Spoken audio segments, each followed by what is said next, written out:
Y en esta ocasión, por los 60 años, vamos a iniciar una serie de pláticas con jesuitas de otros lados, no del ITESO, sea del extranjero o de aquí también, de México. Pero como le decía a Carlos Rafael, vamos a ir de menos a más. Sin más, les dejo a mi muy querido amigo y hermano jesuita, Carlos Rafael. Muchas gracias por venir. Para mí es un gusto poder estar aquí.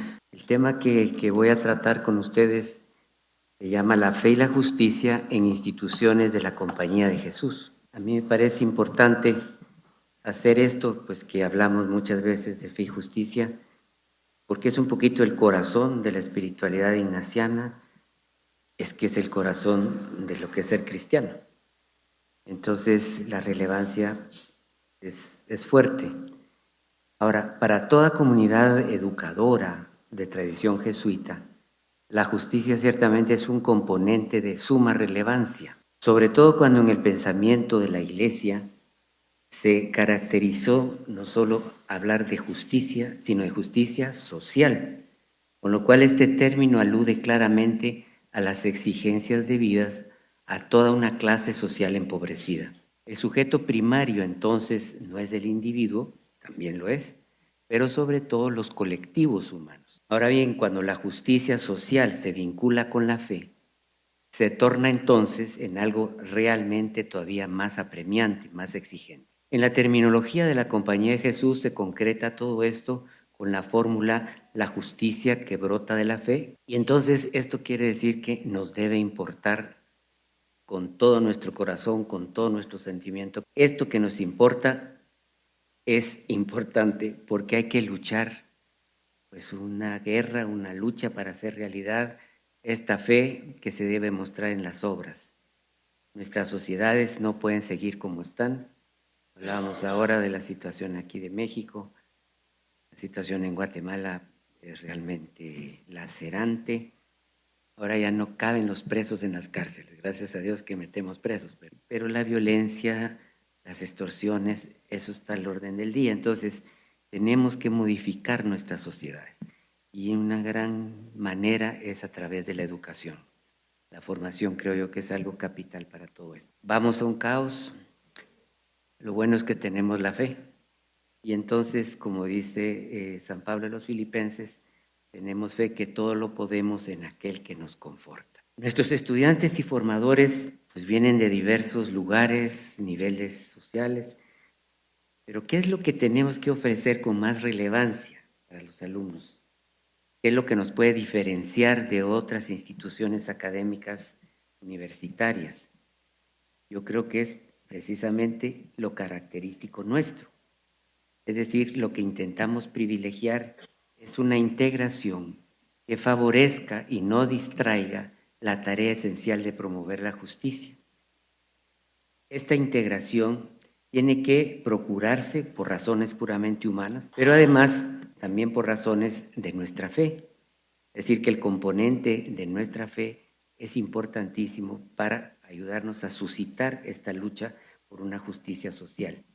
Y al decir esto, lo que nos impulsa en el fondo es lo de Jesús, el modo de Jesús, la vida de Jesús. Nuestro esfuerzo entonces es hacer de estos problemas el principal objeto de nuestro estudio, investigando a fondo para conocer las causas y poder entonces transformarlas. Esta labor debe comenzar a realizarse, creo yo, desde el primer año de universidad hasta en un doctorado si se puede. ¿Qué ocupa el lugar la espiritualidad en una universidad? En lo que toca la fe, como elemento básico de la formación en nuestras obras, tiene que hacerse una salvedad. Lo deseable es que quienes colaboren en nuestros procesos formativos pues tengan vivencias de fe madura, bien fundamentada, que luego pueda comunicarse explícita e implícitamente a quienes se está formando.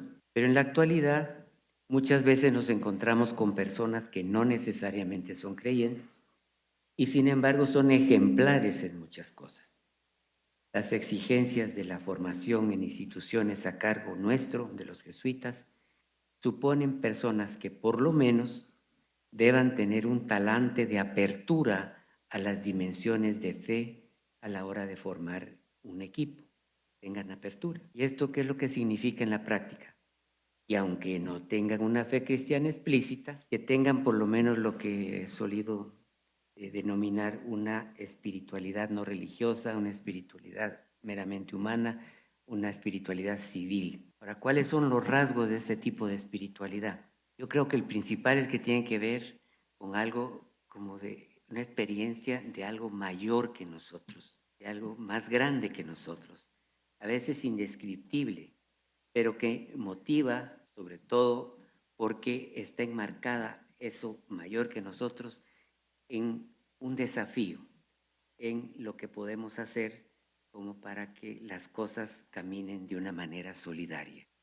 Es decir, que lo primero pues es que tengan estos rasgos de una cosa mayor, un Dios mayor, pero a veces no quieren ni nombrarlo así, pero sí algo mayor que me genera una manera que apasiona porque cambiemos la realidad. Ahora, esta espiritualidad yo la coloco en una serie de rasgos. El primer rasgo que creo que es importante es que la gente tenga sentido en su vida. Lo que más caracteriza a una persona bien formada y que quiere transformar es que tiene un sentido en la vida. El sentido es la primera característica de una espiritualidad.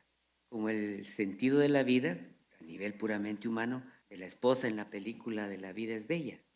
Es decir, si su marido y su hijo están presos, ella se va presa. ¿Por qué? Porque eso le da sentido, sufrir con su esposo y su hijo. Y el sentido es algo que de veras da una fuerza enorme a las realidades y a nuestra convivencia. Esa creo yo que es una característica principal de esta espiritualidad civil, la experiencia de que hay un sentido profundo en la vida. Otro elemento básico para mí es que haya la capacidad de indignarse.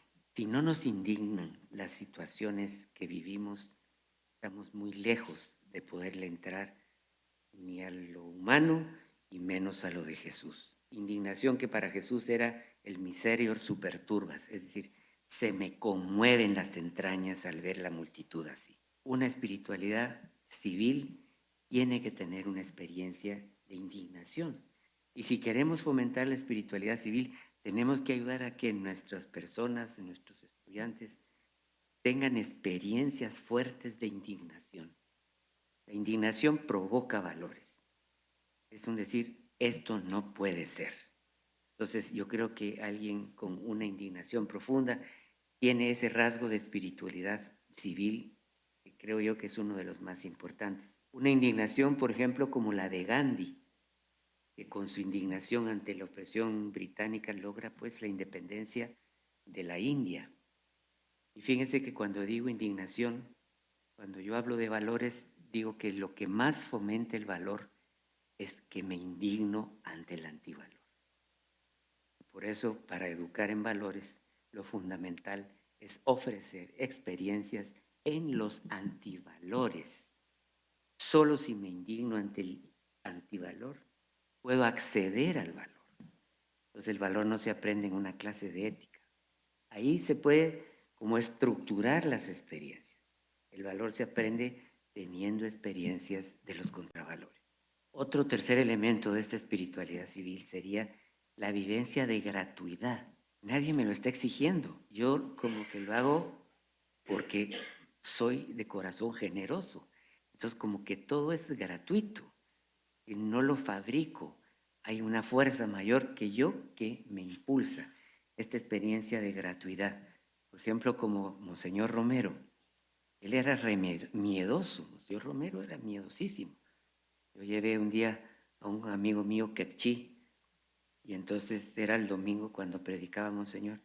Yo lo llevé y cuando lo vimos fuera del templo, él estaba agarrándose el Cristo como siempre así. Monseñor Romero siempre se agarraba el Cristo, tomaba el Cristo. Entonces yo le dije, ¿cómo es él? Él me dijo en Quechí, su corazón un conejo. Cuando empezó la homilía y a mediado de la homilía, que paró un poquito Monseñor, yo le digo, ¿cómo es, Monseñor? Su corazón un jaguar. Monseñor decía, estos cambios no los provocaba él. Eso era gratuito. Era una experiencia de gratuidad. Dios me lo da, yo no soy. Por eso al bajarse otra vez le volvía el miedo y agarrarse el Cristo. Es decir, subía y era el jaguar y regresaba y era el conejo. Es esta experiencia de que eso que hago es algo gratuito. Otro rasgo importante es la honestidad fundamental. Es decir, si yo lucho por la justicia y no soy honesto, es mentira. ¿Qué va a ser como mi contribución o mi identificación para luchar con la justicia? Que soy honesta, que soy honesto. Y lo que digo es verdad y lo que hago es verdad. Otra cosa importante pues es la libertad. La libertad de actuar, la libertad de no ser esclavo de nada. Esa es la experiencia cristiana. Esa libertad que me hace que yo no esté agarrado a nada. Y en la espiritualidad ignaciana es lo que se pretende en el principio y fundamento. Más aún, que se supone para ser el principio y fundamento. Que me dé lo mismo salud que enfermedad, vida larga que corta. Es la libertad del que no se siente atado ni siquiera a la vida. Ese es un sello que el que lo tiene, uno dice, aunque no crea, tiene una espiritualidad civil, tiene una experiencia de una libertad y de una honestidad muy grande. Ahora, esa libertad, ¿qué me parece a mí que dónde podemos encontrar un buen ejemplo? En Francisco. Él anda con una libertad que dice lo que piensa, dice lo que quiere, a pesar pues de todas esas culebras y lagartijas y que están aún en el mismo Vaticano y en la Curia Vaticana. Otro rasgo importantísimo de esta espiritualidad civil, y a veces las vemos reflejada en lo cristiano, pero a veces en gente que no es cristiana, es el sentimiento de universalidad. Es decir, como que somos lo mismo, como todos en el fondo tenemos lo mismo, las mismas necesidades. Entonces como, ¿qué más da si todos somos lo mismo? Entonces la libertad, creo yo, y la universalidad son muy importantes. Esa universalidad como la de Francisco, pues que hace el bien, que va proclamando paz y bien por donde va, y que solo de caminar en la ciudad, dice que ese es predicar, por el modo como con su cuerpo camina, y el cuerpo como detonante y determinante de la universalidad y de esa libertad. Otro rasgo importante es la compasión, es decir, que es un poquito diferente como la preocupación de los demás, es eso de Jesús que se me mueven las entrañas. Yo me siento hermano y hermana de las demás y me duele. Otro rasgo importante de esa espiritualidad civil es la búsqueda de la paz como medio y sobre todo como fin. Que las cosas se hacen en un clima de paz para obtener la paz. Martin Luther King creo que puede ser un elemento con su sueño de libertad, con medios pacíficos que lo hizo lograr, pues por lo menos abolir el racismo con legislaciones pertinentes. Otra cosa importante es la capacidad, que esto es muy de San Ignacio, que de la persona pueda tener de los grandes deseos. Fíjense que el deseo es una sensación, es muy interesante comparar con el pánico. El pánico es un miedo que me paraliza. El deseo es una sensación que me moviliza. Por eso San Ignacio, pues a veces puede hacer bromas, pero él quería que los rectores, los superiores, tuvieran grandes deseos. La capacidad de grandes deseos es otro rasgo de esta espiritualidad civil. Pues como ven, di unos rasgos, y eso los encontramos en gente que no cree. Tal vez más fácil que en la gente que cree. Quien posee algunos de esos rasgos ciertamente tendría eso que denominamos la espiritualidad humana, lo cual lo hace integrante con derecho de participar en nuestras instituciones. Hay entonces una plataforma básica para poder dialogar, soñar y planificar nuestras tareas. Esto sería pues hablar de esa espiritualidad civil. Ahora, esa espiritualidad civil, yo ya dije al comiencito, que tiene que tener una capacidad de ver a Jesús como un modelo humano. Y nosotros tuvimos un maestro de bioenergética y él no era un hombre de fe y sin embargo admiraba profundamente a Jesús. Entonces esa admiración por Jesús, por su personalidad, debe ser algo importante, creo yo, en alguien que tenga esta espiritualidad civil. Por eso entonces, si a esa admiración de Jesús le damos como una estructura por donde puedan desplazarse, creo yo que puede ser bien importante. Un rasgo de Jesús que a mí me parece el más importante de todos es que le cambió el nombre a Dios. Nada que el Dios de los ejércitos, el Dios luchador, ese Dios que uno no haya que hacer cuando está en la primera lectura de la iglesia. Jesús le cambia el nombre a Dios. Es un Dios que es papá, mamá, papá. Ahí los papás se pelean, ¿qué dijo primero si mamá y papá? Yo digo, que diga mapa, que diga mapa. Y entonces no es un Dios del temor, nos enseña a decirle como un niñito, pues accede a su mamá y a su papá. Eso es lo más lindo de Jesús. Es decir, le cambió radicalmente el nombre a Dios. Segundo dato, la pasión predominante de Jesús era el proyecto del reinado de Dios, que no es una cosa de ultratumba, no es así para cuando nos muramos, no, es cuando estemos aquí y a lo mejor por eso nos vamos a morir o nos van a morir. Es decir, el proyecto de Jesús debe ser nuestra pasión predominante, que se traduce muy bien con esta frase de ahora de otro mundo es posible. Esa debe ser nuestra pasión. Esa es la pasión de Jesús. ¿Qué cosa nos puede llamar la atención de Jesús? Que todo el tiempo estuvo hablando de ese otro mundo es posible. Pues creo que eso pues nos puede ayudar muchísimo a entenderlo. Y esa pasión dominante de Jesús de hablar del reino, pues a eso le dedicó todas sus energías. Un tercer elemento de Jesús es que se pasó curando. Lo que más hace Jesús es curar. Entonces hay que volvernos curanderos o enfermeras. No, Jesús curó cuerpos y los curó con su propio cuerpo. Ese no tenía asco. Pero Jesús toca, se deja tocar, nada de, ay, no me toquen. Nada de ley del tacto. Mientras más tacto, mejor, Jesúsín. Entonces, ¿qué pasa ahí? Y lo que hacía Jesús es que curaba cuerpos y curaba corazones. ¿Cuándo curaba los corazones? Cuando daba el perdón. Y los cuerpos cuando los curaba. Y fíjense que este modelo de Jesús lo podemos hacer nosotros, entonces no hay que ser enfermeras, sino que yo curo cuerpos cuando ayudo a que coman, a que haya modo de alimento más nutritivo, cuando me preocupo por la salud, no tengo que volverme doctor, sino preocuparme porque haya vida. Y en el nivel del corazón, bueno, cuando escucho, cuando le pregunto y pregunto de verdad, ¿qué te está pasando? No un cómo estás que espero que no me diga porque no vaya a ser que tenga que seguir la conversación. Otro elemento importante de Jesús, pues además de curar cuerpo y corazones, es que organizaba comidas de traje. Yo traje yo traje este. Unas comensales donde la palabra clave era compartir. Es lo más típico de Jesús, es que compartía. Y claro, cuando la gente compartía, iluminaba el compartir con las parábolas del reino. Entonces el reino de los cielos se parece, el reino de los cielos se parece, el reino de Dios se parece. Es decir, iluminaba la acción de compartir con parábolas adecuadas. La palabra clave entonces de Jesús es compartir. Otro rasgo importante es que Él organiza a la gente. No andaban todos sueltos. Había los apóstoles y apóstolas.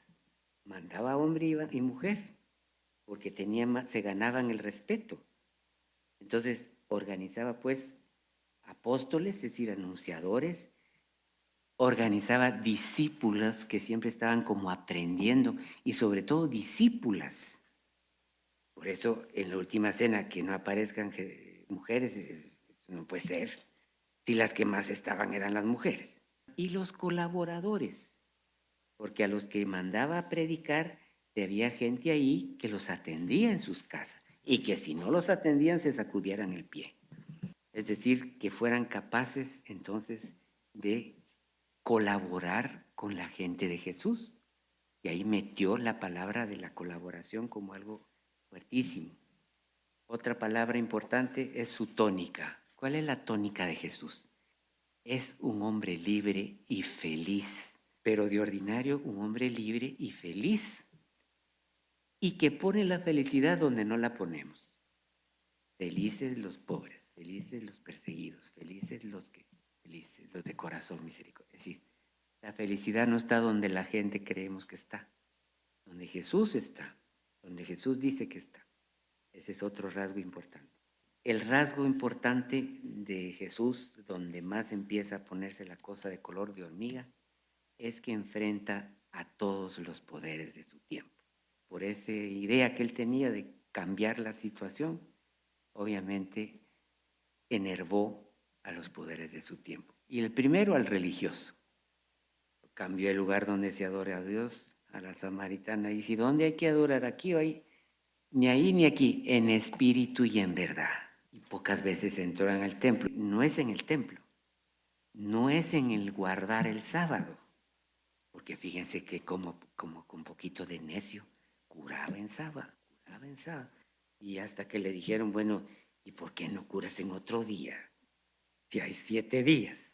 Es que sí, ahí se le metió, que para que aprendieran dónde estaba la cosa, había que hacer eso, que era reo de muerte el que hacía alguna acción.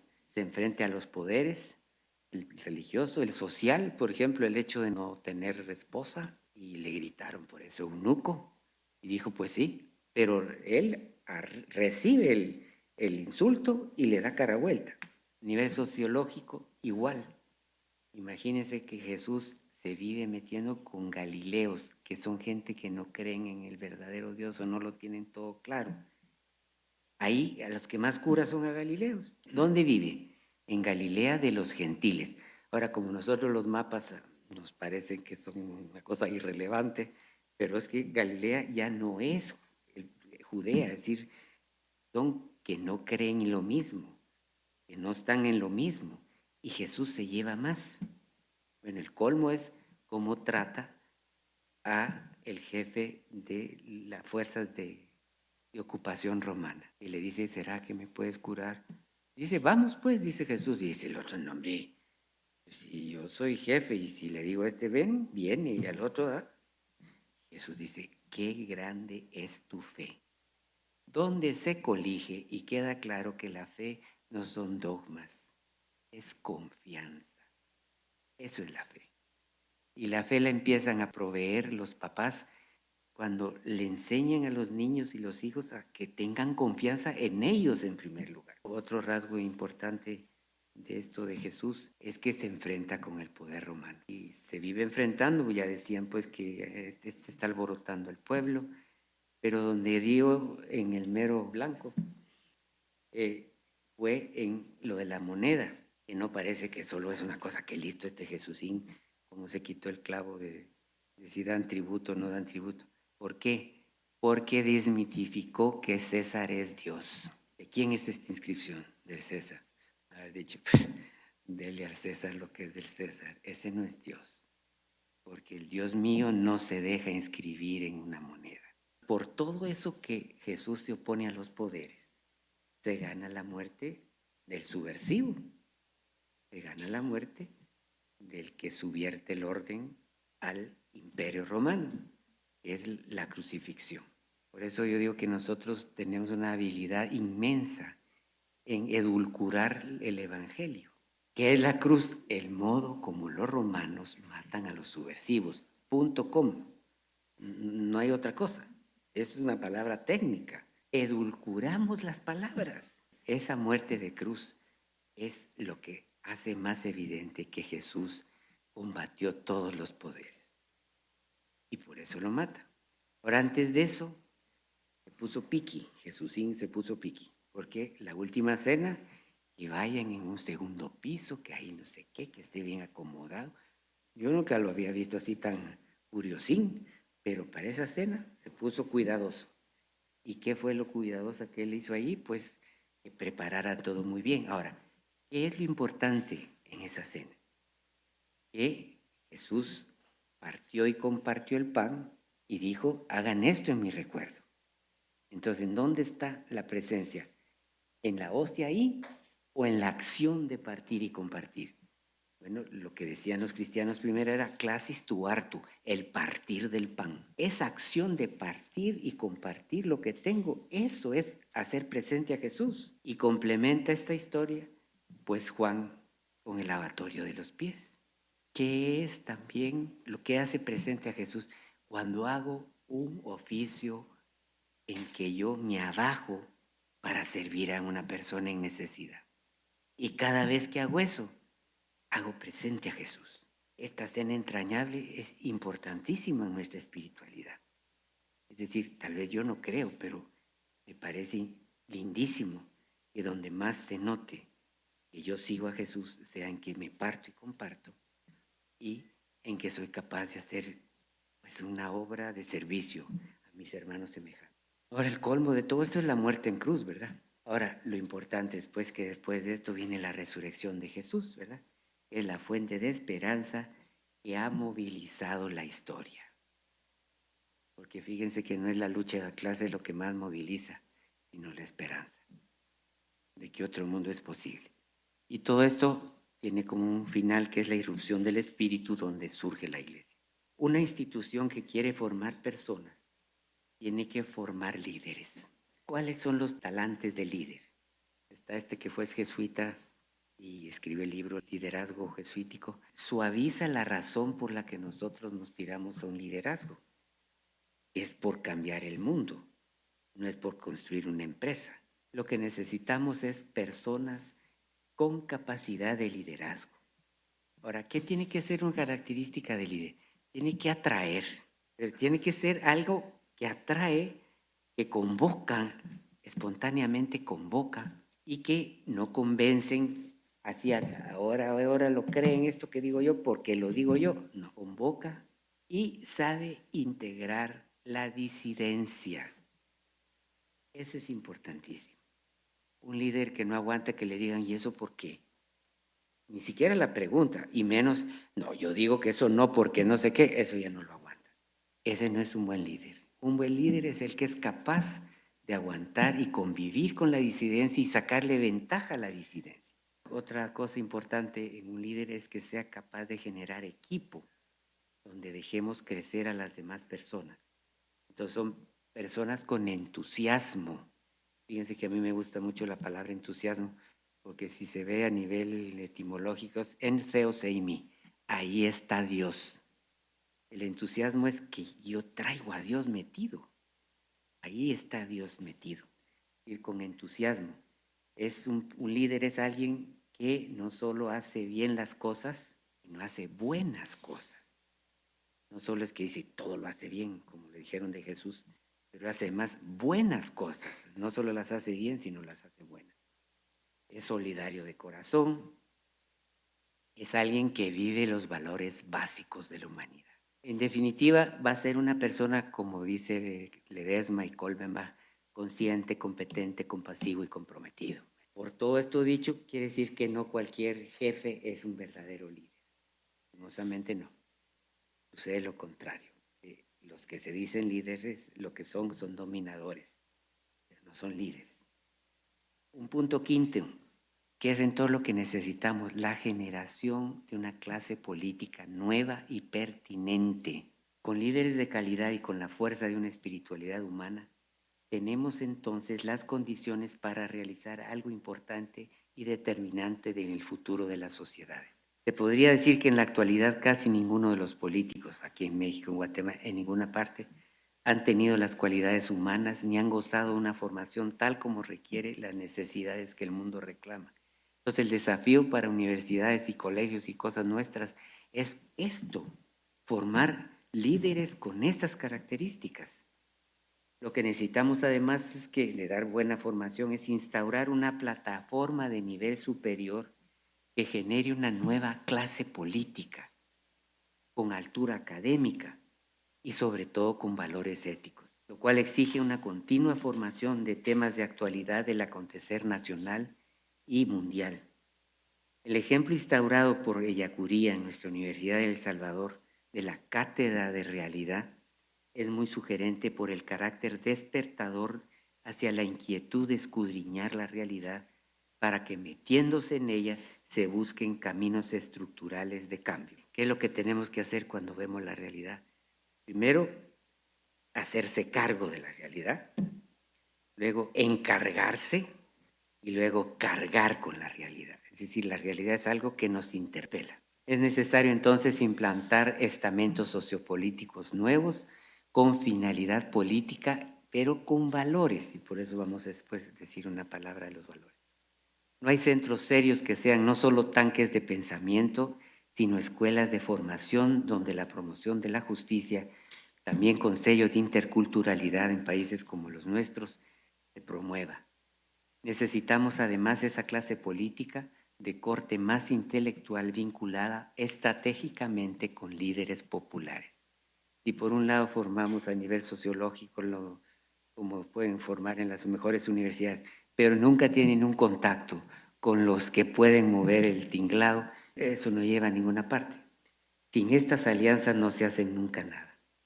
Se debe aprovechar entonces colaborar en la formación de los agentes populares, no solo de nuestros alumnos, emanados de las poblaciones en más desventaja, para que se expresen y además sean ellos los que denuncien las situaciones en que están las mayorías necesitadas y den pautas y las líneas de acción a esa nueva clase política que queremos formar. El gran objetivo de todo esto es poder crear alianzas estratégicas entre los que tienen capacidades intelectuales con las bases para que las demandas populares puedan expresarse más y mejor y obtener lo que se pretende. El reto entonces de la justicia social y la superación de los ismos. Esta nueva clase política, además de tener que lograr grandes cambios a todos los niveles, tendrá que velar por algo que es el talón de Aquiles de nuestros países: la promoción de la justicia y la supresión de los ismos.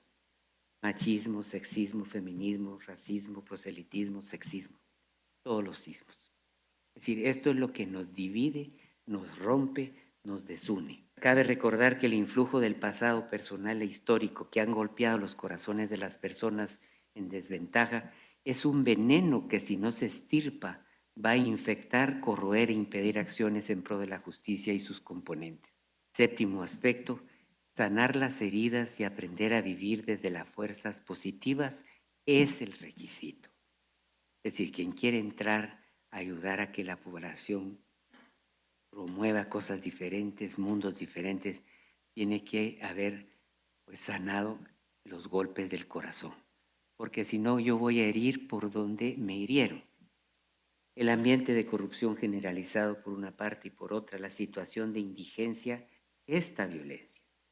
Más aún, el clima de seducción por productos que no son posibles de alcanzar para la gran mayoría empobrecida, es una tierra fértil para que, vinculado a estos anhelos por lo superfluo con las heridas afectivas, sexuales, sociales, sobre todo desde la infancia, incite a la persona a actuar de una manera delincuencial con tal de poseer lo que ofrece el mercado con toda su capacidad de atracción que tiene. El afán de poseer todo lo que se ofrece publicitariamente, no teniendo la capacidad económica, provoca el robo, el aprovechamiento de oportunidades ilícitas, la corrupción. La manera de actuar lamentablemente se rige por beneficiarse a toda costa, por delinquir sin pensarlo, llevados por la fatídica lógica de que se hiere por donde se ha sido herido. Se arrebata lo que no se pudo tener, y esto es violencia que engendra violencia.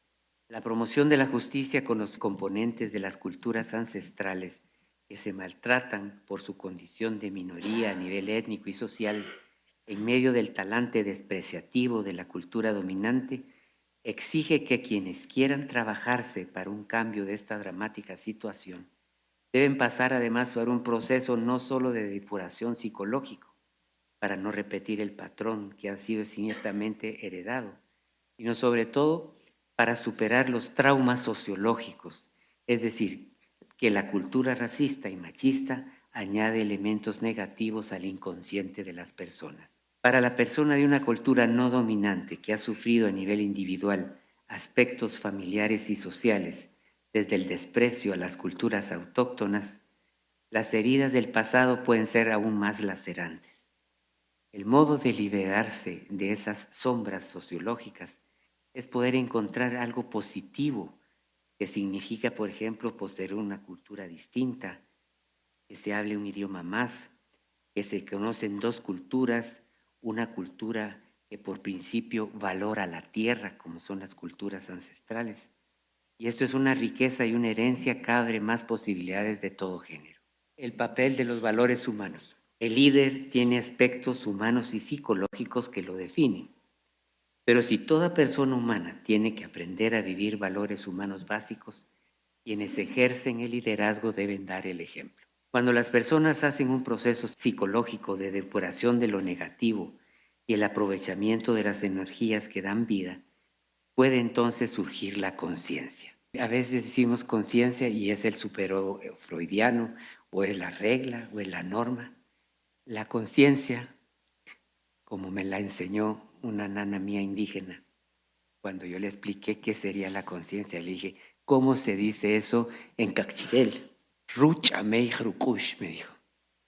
Eso quiere decir el bastón del corazón. El bastón del corazón, y yo le digo, ¿y por qué, nana? Porque el corazón es ciego, se equivoca, se cae. Entonces el bastón del corazón es la conciencia. Entonces, ¿qué tenemos que ayudar? Ese bastón que me dice por dónde sí, por dónde no. Y por eso entonces lo principal para formar en valores es que primero surja la conciencia, que no es ni el superego, ni la norma, ni la ley, sea de Dios o del que sea. No, es una cosa que traigo en mi interior que me enseña que sí, que no, que me hace daño y que me alimenta. Esa conciencia ya surgida, hay entonces que formarla, eso sí, porque si no es una cosa binaria, esto sí, esto no, eso sí, esto no. Para que sea grande, se forma en los valores básicos de la humanidad. Ahora, ¿qué es un valor? Un valor es algo positivo, algo que le pongo precio. Ahora, la condición para que algo se considere valor es que además de que atraen, son que dan vida personal, grupal, y que son algo pues, positivo, que son un aporte. Es un aporte a los otros seres humanos y a la tierra. Pero todo esto tiene que irse grabando en el inconsciente. Es decir, estas cosas que voy aprendiendo las tengo que grabar. Y eso solo se graba a punta de repetición de actos para formar hábitos. Entonces, ¿cómo formo la conciencia? Trabajando en formar hábitos. Entonces alguien que me dice, ahora sí ya voy a estudiar porque ya llevo 3 días estudiando. Yo le digo, cuando me cuentes que ya llevas 2 meses, te digo, bueno, parece que ya se te está haciendo hábito. Y si no se hace hábito, eso no ha generado nada en el corazón de la conciencia. El valor, entonces, cuando ya lo voy formando, tiene capacidad de actuar. El medio para darme cuenta de la consistencia de un valor, lo que es dirimente en un valor, es que estoy dispuesto a arriesgar cosas importantes respecto a eso que digo que es valor.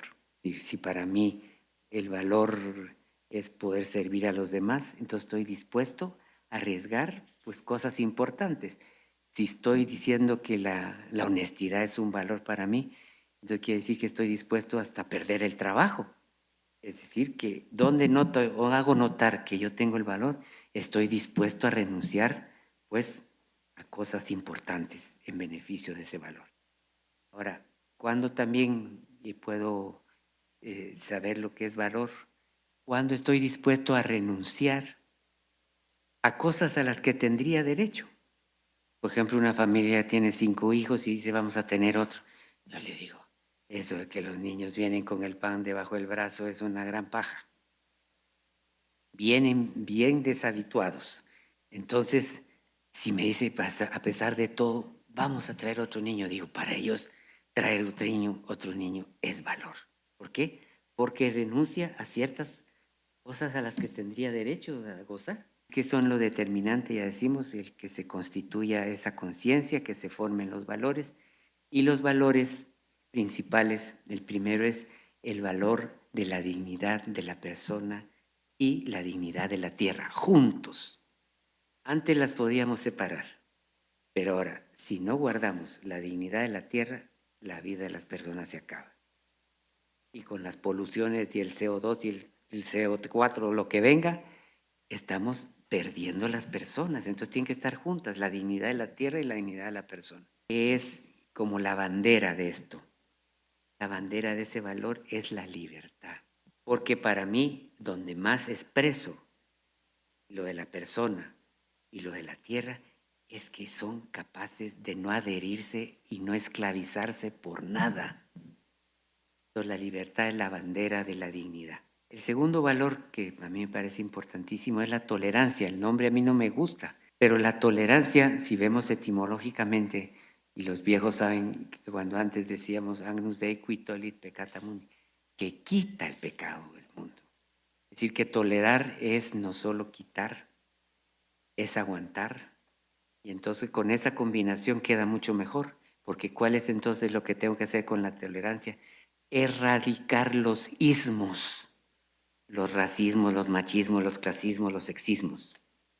Entonces, ¿cuál es el segundo valor? El que se dedica a erradicar los ismos. ¿Y cuál es la bandera? Pues la de Benemérito de las Américas, el respeto al derecho ajeno y la paz. ¿Por qué? Porque lo que es diferente a lo mío no es una amenaza, es riqueza. Y ese es el segundo valor. El tercer valor es la justicia, pero la justicia social, como lo ha entendido siempre la Iglesia. Y no el sum cuique tribuere, cada quien lo suyo.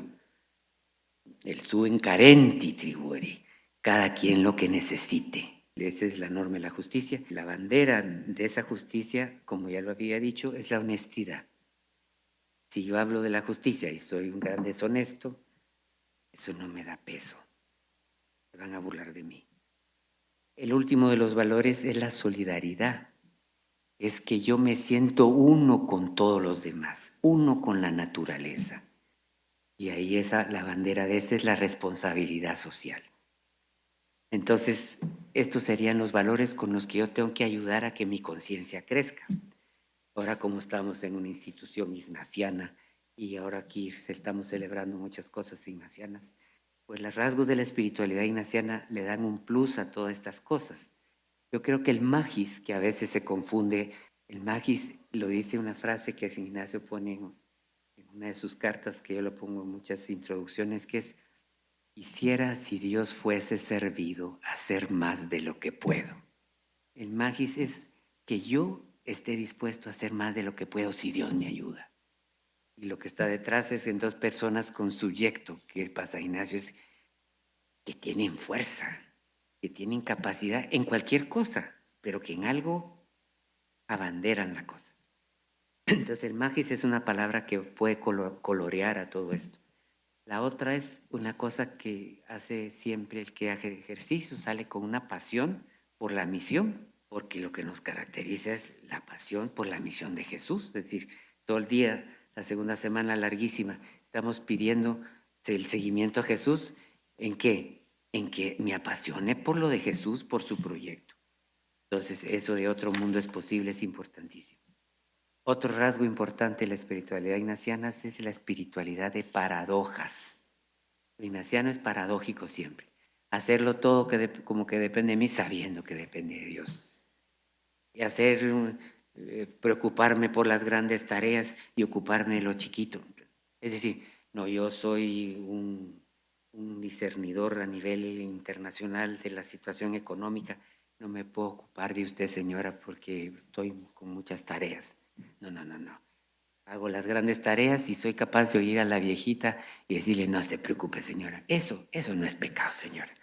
Otra cosa, además de la espiritualidad en paradojas, es lo del discernimiento, ¿verdad? Que es típico nuestro, es que en medio de todos los avatares de la vida tenemos que aprender a descubrir, pues, cuáles son nuestras fuerzas humanas, dónde están nuestros talentos humanos y dónde acaece la fuerza de Dios.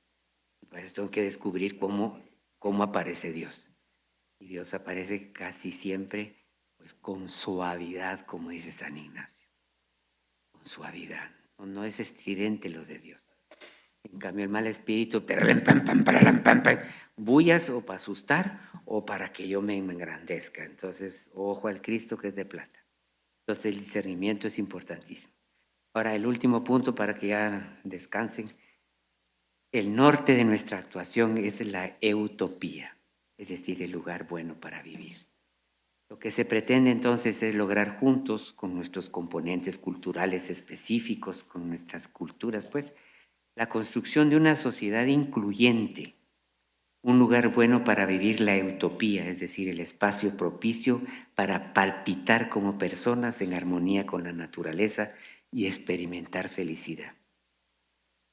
La universidad debe sustentar y elaborar sus accionares en base al concepto de inclusión social, entendiéndolo como las condiciones materiales, subjetivas, psicológicas, ideológicas, espirituales y culturales para la reproducción social ampliada de los miembros de una sociedad. Entonces no es pues la incorporación económica a los desechados de la sociedad la que se pretende únicamente, sino la búsqueda de la satisfacción y la inclusión efectiva a los derechos fundamentales. Y esto se puede lograr desde diferentes cosmovisiones, abordajes o perspectivas culturales. Ello supone el principio de vida humana en plenitud. Todo esto se puede realizar solo si se da virajes radicales en la sociedad. Imaginar la realidad desde otras perspectivas es lo que supone el concepto del buen vivir propio de las culturas nativas del sur, Tumac Caguasay. Todo esto nos obliga a reconstruir lo público, lo común, para reconocernos, comprendernos y valorarnos unos a otros y a la naturaleza, donde está nuestra morada a la que hay que cuidar. Estas metas suponen la inclusión social, pero respetuosa y promotora de la diversidad cultural y social. Por lo tanto, no se trata de incluir al proyecto sociocultural dominante, sino construir colectivamente una nueva forma de relaciones sociales mejores que las de ahora. Esta es nuestra tarea. Estos son nuestros objetivos y las metas que acariciamos con entusiasmo y creatividad. Comencemos ya. Gracias. Es decir, ¿qué distingue la espiritualidad ciudadana de la que mencionaste y la espiritualidad ignaciana, y cuál sería el punto de encuentro entre estas dos espiritualidades? Los valores humanos, ¿dónde están engarzados en lo cristiano? Lo que tiene que ver con tolerancia está con Lucas 6:36, la misericordia. En todo lo que es la dignidad de la persona, pues muy dignos somos, pero en cristianos somos hijos e hijas de Dios. Y la tierra, como lo dice por ahí a veces el Antiguo Testamento, es como la espalda de Dios. No estamos hablando de la Gaia ni nada de eso, sino que Dios está presente en todas las cosas, ¿verdad? Y pues en la naturaleza también. Entonces ahí estaría. Para todo lo que tiene que ver con la tolerancia, ya dije que es la misericordia. Para la justicia es precisamente la categoría de reinado de Dios. ¿Por qué? Bueno, porque es un proyecto, pero donde mejor se ejemplifica es en un comer juntos, en un banquete de bodas. La justicia puede ser así toda seria, pero el otro, sobre todo si es de matrimonio hebreo, pues va a haber fiesta, va a haber cantos, va a haber baile. Es decir, la alegría es concomitante. Y para todo lo que tiene que ver con la solidaridad, yo creo que lo de Mateo 25 es encontrarme a Jesús en los que están sufriendo. Entonces, a nivel de evangelio hay mucha capacidad. Yo lo suelo juntar también a veces con las 3 virtudes teologales: fe, esperanza y caridad. Bueno, pues la fe la ponemos en todo lo que tiene que ver con lo de Diosito, la caridad en todo lo que tiene que ver lo social, la tierra, y la fe en la capacidad de no desalentarnos por esta lucha.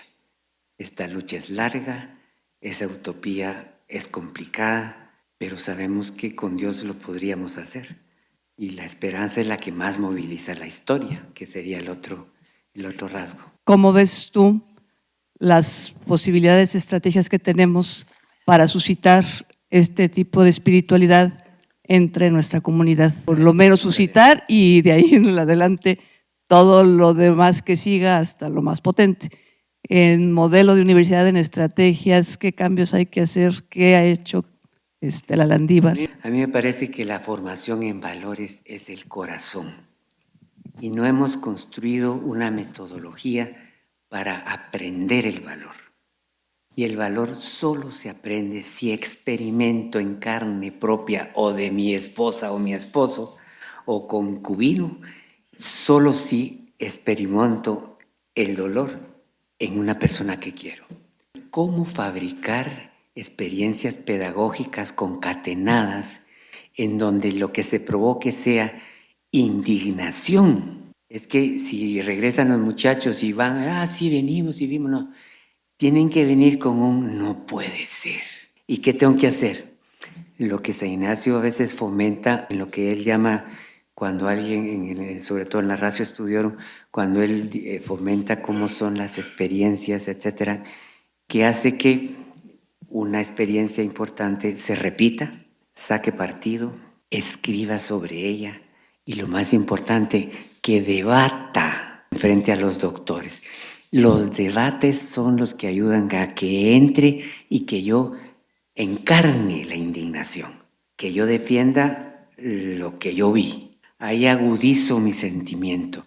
Entonces yo creo que hay cosas como esto. ¿Cómo hacer pedagogías de fomentar experiencia?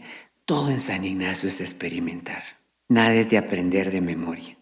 Entonces, ¿cómo fabricar experiencias para experimentar los contravalores? Pero lo interesante es que una vez que van y se hacen amigos de la familia, la amistad es un aceite que lubrica la justicia.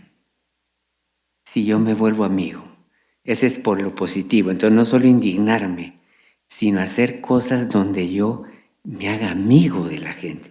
Decía San Ignacio, ser amigo de los pobres nos hace amigos del Rey Eternal. Por lo negativo sería experimentar la indignación, por lo positivo sería tener experiencias en donde de veras sienta lo bonito que es la solidaridad.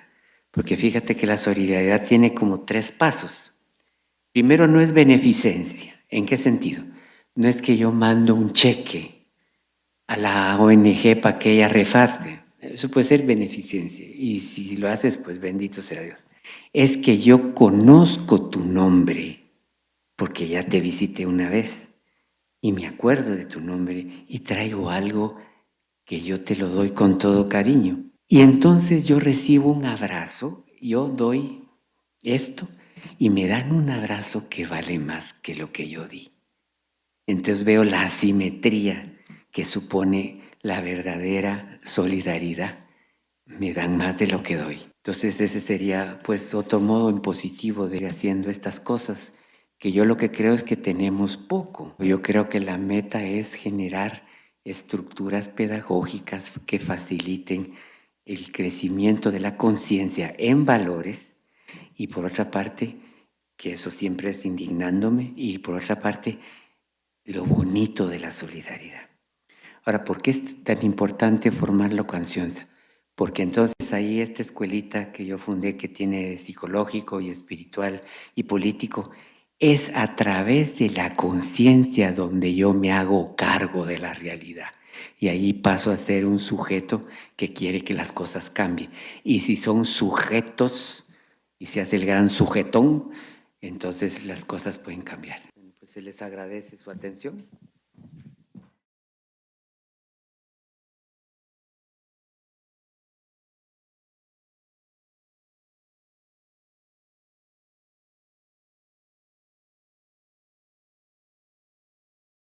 ITESO, Universidad Jesuita de Guadalajara, 60 años, libres para transformar.